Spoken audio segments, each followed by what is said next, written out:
Bonjour bien-aimés, c'est le frère Jimmy. J'espère que vous vous portez bien. Ce matin, j'aimerais partager avec vous une parole que le Seigneur a mise sur mon cœur. Dans le livre de Jean au chapitre 5, je vais lire du verset 17 jusqu'au verset 20. Il est dit, « Mais Jésus leur répondit, « Mon Père agit jusqu'à présent. Moi aussi j'agis. » À cause de cela, les Juifs cherchaient encore plus à le faire mourir, non seulement parce qu'il violait le sabbat, mais parce qu'il appelait Dieu son propre Père et se faisant lui-même égal à Dieu. Jésus Jésus reprit donc la parole et leur dit, « En vérité, je vous le dis, le Fils ne peut rien faire de lui-même, il ne fait que ce qu'il voit faire au Père. Et tout ce que le Père fait, le Fils le fait pareillement. Car le Père aime le Fils, et lui montre tout ce qu'il fait. Et il lui montrera des œuvres plus grandes que celles-ci, afin que vous soyez dans l'étonnement. » Alléluia. Bien-aimés, ce matin, j'aimerais partager sur le travail du Père. Alléluia. La Bible dit que le Père travaille jusqu'à présent. Moi aussi, je travaille. C'est Jésus qui le dit. Alléluia. Bien-aimé, le Père travaille tous les jours. Le Père travaille dans ta vie et le Père travaille au travers de ta vie. Le Père veut travailler dans ta vie et veut travailler au travers de ta vie. Alléluia. Jésus a dit plus bas que je ne peux rien faire si je ne vois pas le Père faire. Alléluia. Donc bien aimé, les miracles que Jésus faisait, tout ce qu'il faisait, la Bible dit qu'il voyait le Père le faire. Il était conduit par le Père. Quand il est allé à Bethesda, il y avait plusieurs malades à la piscine de Bethesda, bien aimé. Mais Jésus-Christ a guéri un seul malade. Pourquoi? Parce que c'est cette personne-là c'est vers cette personne-là que le Père l'a envoyé. Alléluia. Il ne fait rien sans voir le Père faire. Donc, il suit le mouvement du Père. Le Père lui révélait cela par le Saint-Esprit par l'Esprit de Dieu qui était dans lui. Et il suivait simplement le mouvement du Père. Alléluia. Car la puissance de Dieu est dans la direction de sa volonté. Alléluia. Donc, bien-aimé, le Père veut faire un travail dans ta vie et au travers de ta vie. Mais est-ce que tu es au courant de ce que le Père veut faire dans ta vie à l'instant T? Bien-aimé, est-ce que tu sais ce que le Père veut faire dans ta vie? La Bible dit que le Père travaille jusqu'à présent. Jusqu'à maintenant, il travaille. Mais combien sont ceux qui entrent dans le travail du Père? Combien sont ceux qui discernent le travail du Père dans leur vie et au travers de leur vie et qui entrent dans cela?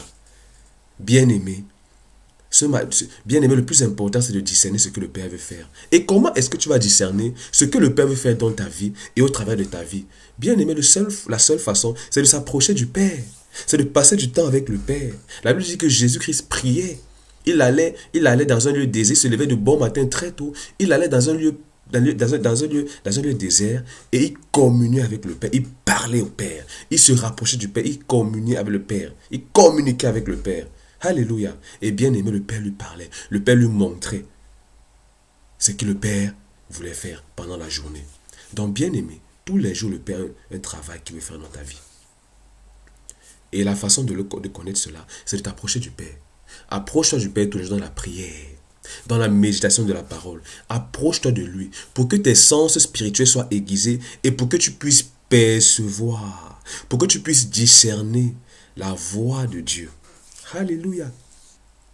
La Bible déclare que, les bien-aimés, la Bible déclare que Dieu est esprit. Et il faut que ceux qui l'adorent en esprit, en vérité. Bien-aimé, Dieu est un esprit. Dieu est esprit. Alléluia.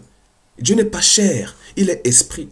Et c'est dans notre esprit que Dieu nous rencontre. C'est dans notre esprit que Dieu nous parle. Alléluia. Mais si ton esprit n'est pas aiguisé, bien-aimé, si ton esprit est faible, si ton esprit n'est pas aiguisé, parce que tu ne nourris pas ton esprit avec la parole de Dieu, et parce que tu ne pries pas beaucoup en esprit, bien-aimé, ça va être difficile pour toi de percevoir ce que Dieu veut faire dans ta vie à l'instant T, et ce qu'il veut faire au travers de toi.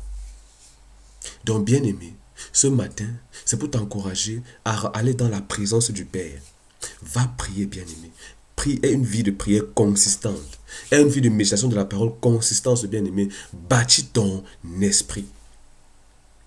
Je prends simplement l'exemple du corps physique. Si nous ne mangeons pas pendant longtemps, ou ne buvons pas de l'eau pendant longtemps, et nous ne mangeons pas pendant longtemps, un jour, 2 jours, 3 jours, 4 jours, 5 jours, 10 jours, Qu'est-ce qui se passe? Notre corps physique s'affaiblit, nos organes vitaux s'affaiblissent et même notre perception, nos sens s'affaiblissent. C'est normal parce que notre corps physique n'a pas reçu des nutriments. Bien aimé, c'est la même chose avec ton esprit. Ton esprit a besoin de la parole de Dieu pour grandir. Ton esprit a besoin de la prière pour s'édifier. Alléluia. Et la Bible déclare que celui qui prie en esprit s'édifie lui-même. Il parle à Dieu. Il est en train de s'édifier. Donc, bien aimé, c'est dans ton esprit que Dieu te rencontre. C'est dans ton esprit que Dieu te parle. Si ton esprit est aiguisé, tu vas discerner facilement le mouvement de l'esprit. Tu vas discerner le travail que le Père veut faire dans ta vie. Alléluia. Tu pourras discerner très facilement. Tu pourras discerner très facilement. Donc, bien aimé, c'est pour t'encourager ce matin. Le Père a un travail qu'il veut faire dans ta vie. Le Père a un travail qu'il veut faire au travers de ta vie. Mais tu ne peux être au courant de cela que si tu entres dans la communion avec le Père tous les jours, bien aimé. Alléluia. Bien aimé, c'est le frère Jimmy. Que la grâce, la paix, la joie du Saint-Esprit soit votre partage dans le nom de Jésus. Amen.